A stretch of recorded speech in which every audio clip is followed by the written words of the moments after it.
Сайн бацгаана уу? Өнөөдрийн видеогоор бүгдээрээ нэгсээ нэгтлэн бодох бүртгэл програм дээр хэрхэн худалдан авалтын мэдээлэл оруулахыг харцгаая. За өнөөдрийн видеоны маань жишээ бичлэгний доотлын description хэсэгт линк нь тавигдсан байгаа. Та уг линкээр ороод жишээгээ татаж аваад видеогоо зөөрөөгөө хийх боломжтой шүү. Худалдан авалтаа бүртгэхийн тулд програмныхаа дэд системийн худалдан авалт болон борлуулалт гэсэн хэсэг рүү орно. За ингээд навигац самбар нэгдэж байна. Навигац самбарынхаа худалдан авалт хэсгийн дээрээсээ хоёр дахь зэс буюу бараа үйлчилгээ хүлээн авах гэсэн зэс рүү орно. За уг зэс рүү ороход танаа байгууллагын нийт хүлээн авсан бараа үйлчилгээний баримтууд энд ингээд жигсаагдсан байдیں۔ Одоогийн байдлаар ганц ч баримт үүсгэгдээгүй байна. За бөөндөө баримтаа үүсгэе. Тэхийн тулд энэ нэмэх тэмдэгтээ создаж гэсэн айкон дээр дараад уг цонхон дээр мэдээллүүдээ оруулж өгнө гэсэн үг. За харилцагч гэсэн хэсэг дээр ямар байгууллагаас бараагаа худалдаж авч байгаагаа зааж өгнө. Бэлтгэн нийлүүлэгч намын ХХК.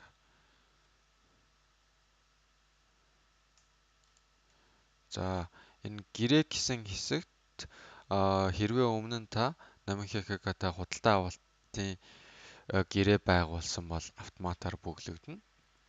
Хэрвээ энэ мөр бүглэгдэхгүй байх юм бол та энэ мөрийнхөө 3 цэг дээр дараад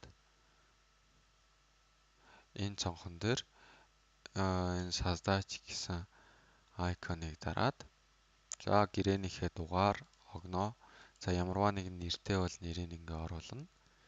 Тэгээ хадгалахад таны шинэ гэрээ үүсгэсэн гэрээ уг жигсаалтан дээр энэ маягаар ингээ харагдах болно. Та тэгээд уг жигсаалтасаа ингээ сонгоход энэ мөр нь бүглэгддэг гэсэн үг. За агуулгах гэсэн хэсэгт та компанийнхаа айл агуулгад тухайн барааг орлогодох гэж байгаагаа зааж өгнө. Үндсэн агуулгах бол үндсэн агуулгах, дэлгүүрийг агуулгах гэж үзээд дэлгүүр гэсэн нэртэй агуулгах байвал тэр нэгээ сонгож болно. Эсвэл үйлдвэрээ агуулгах байвал ингээд тэрээсээ сонгоод энэ мөрийг бүгэлдээ. За бараа материалынхаа тухай мэдээллийг энэ бараа гэсэн хавтасанд оруулж өгнө. За тэхийн тулд энэ мөн адил нэмэх тэмдэгтэй айкон нэрээ дараад бараа үйлчилгээ гэсэн хэсэгт барааныхаа нэрийг оруулна. Жишээний дагуу бид нэр үсний вакс худалдаж авч байгаа. За тоо гэсэн хэсэг дээр хэдэн ширхгийг авах гэж байгаа вэ? Нөтгөө түн дээр нэг буурийнх нь үнийг оруулна. За ингээд нийт худалдаа авах барааны маань үн 156 мянга болж байна. Нөтийнх нь хувь нь 10%. Тэг хөв бол тэг. Нөтгөө бол ингээд заагаад өгч болно. Тэгээд нөтийнх нь дүн нь автоматар бодогдоод нийт нөттэйгөө хэдэн төгрөгийн өглөг өгөх болж байгаа. Энэ мөрөн дээр ингээд заагдтыг. За нөтийн зөвлөл гэсэн хэсэг дээр нөтийн тайлангийнхаа мөрийг сонгож өгнө гэсэн үг. За дотоодын зах зээлээс худалдаж авсан бараа ажлын үйлчлэгийн төлсөн дүн бол энийг сонгоно. Импортын бараа бол энийг сонгоно. За ингээд та худалдаж авсан бараанаас шалтгаалаад эдгээр ангиллуудаа сонгож өгнө гэсэн үг. За энэ мөрөд нь тухайн барааг аль дансан дээр орлогдох гэж байгааг зааж өгнө. 1451 буюу бараа гэсэн дансан дээр орлогдож байна. Ингээд томруулдаг шийдлээ дараад уг дансаа харъя. Бараа актив данс байна. Гэт. За нөт бүртгэлийн данс нь 12.71 буюу худалдан авалтын нөтийн авлага гэсэн данс байна.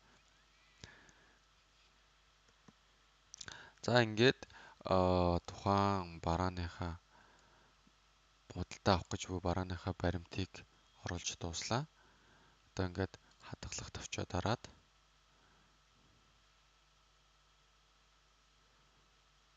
програм маань жоо удаачааллаа тань да.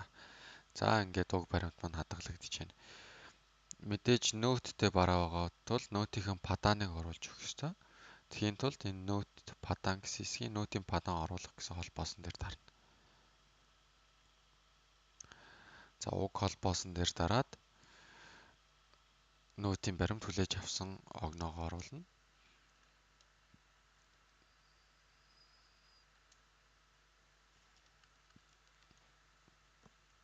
За 9 дугаар гэдэг дээр нь падааныхаа дахин давтагдчихгүй дугаарыг огно гэсэн хэсэг дээр падааныхаа огноог оруулж өгдөө.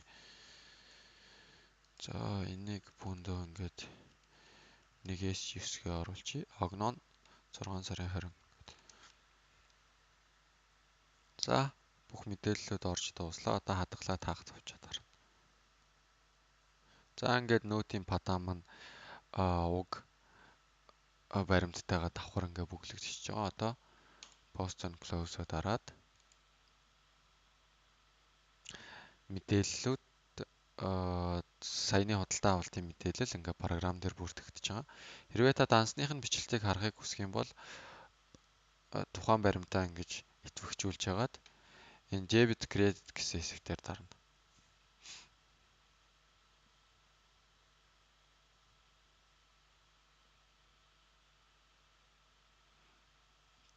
За ингээд тухайн саяны баримт бараа хүлээж авсан операцийн дансны бичлэлт ингээ харагдаж байна. Ингээд бараа материал 156 мянгаар орлогодоод 156 мянганы өглөг үүсэж байна. За ингээд нөт худалдаа авалтын нөтгээд 12.71 дансан дээр нөт 15,600 төгрөгийн нөт бүртгэгдээд 31.01 буюу дансны өглөг дансан дээр мөн 15,600 төгрөгийн өглөг үүсэж байна л гэсэн үг. За бидний хийх дараагийн зүйл бол нэмэлт зардлаа тусгана тухайн худалдаа авалтын. Жишээний мань дагуу бэлтгэний илүүлэгчээс хүлээн авсан бараагаа агуулгах руу хөрвүүлэхийн тулд Panda HHK хөлсөлсөн. Тэгээ тээврийн зардал нь 25,000 төгрөг болсон. За тэрнийг оруулахын тулд худалдаа авалт болон борлуулалт дид системийнхаа худалдаа авалт хэсгийн нэмэлт зардал гэсэн зэс рүү орно. За уг цонхон дээр мэдээлэлээ оруулж өгнө гэсэн үг. Төрөөнийхтэй ялгаагүй нэмэлт тэмдэгтэй айкон дээрээ дараад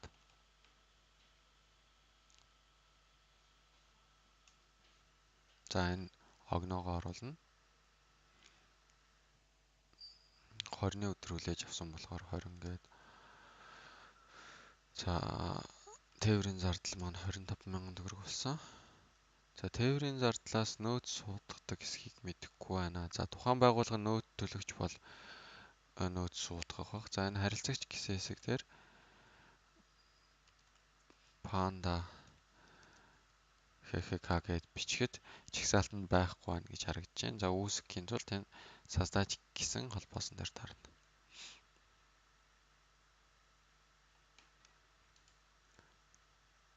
За Panda HHK-г хуулийн этгээд бол хуулийн этгээд, хөв хүн бол хөв хүн гэдгийг сонгоно. За бүлэг нь бусад харилцагч байгууллагуудыг сонгочээ. За ингээд тухайн компани бүтэн нэр, регистрийн дугаар,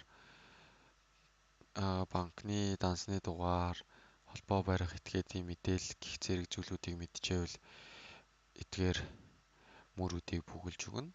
Тухайн компани хаягийг энэ хэсэгт бүглэнэ. Ямарваа нэгэн нэмэлт мэдээлэл оруулахыг хүсчихвэл энэ хэсэгт бичиж өгөөд хадгалаад хаахад болно.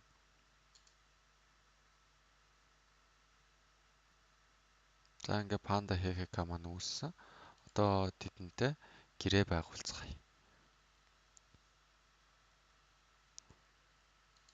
Төрөөнийхтэйгээ ялгаагүй байгуулгана. Гэрээний төрөл нь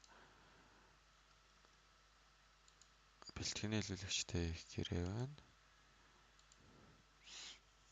За гэрээнийхээ дугаарыг ялгаагүй номер 1 гээд байгуулсан огноо нь тухайн өдрөө байгуулсан гэдэг үзчих. За ингээд хадгалахад гэрээ маань үүсэж байна.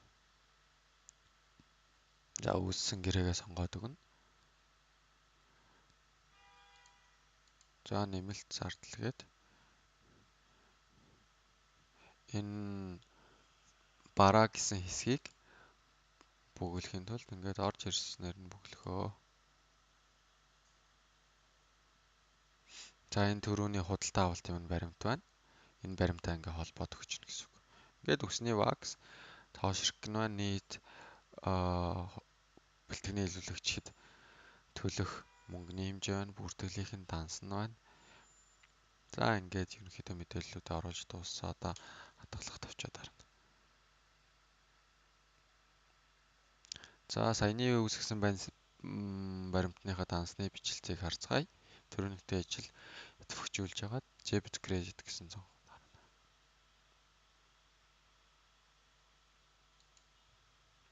За төрөний тээврийн зардал маань барааныхаа үнэнд ингээд суудгагдаад өгсөн байна. Бидэнд дахиад 27,500 төгрөгийн өглөг нэмэгдсэн байна. За энэ мэтчлэн худалдаа авалтын тухай мэдээллийг програм дээр бүртгэнэ.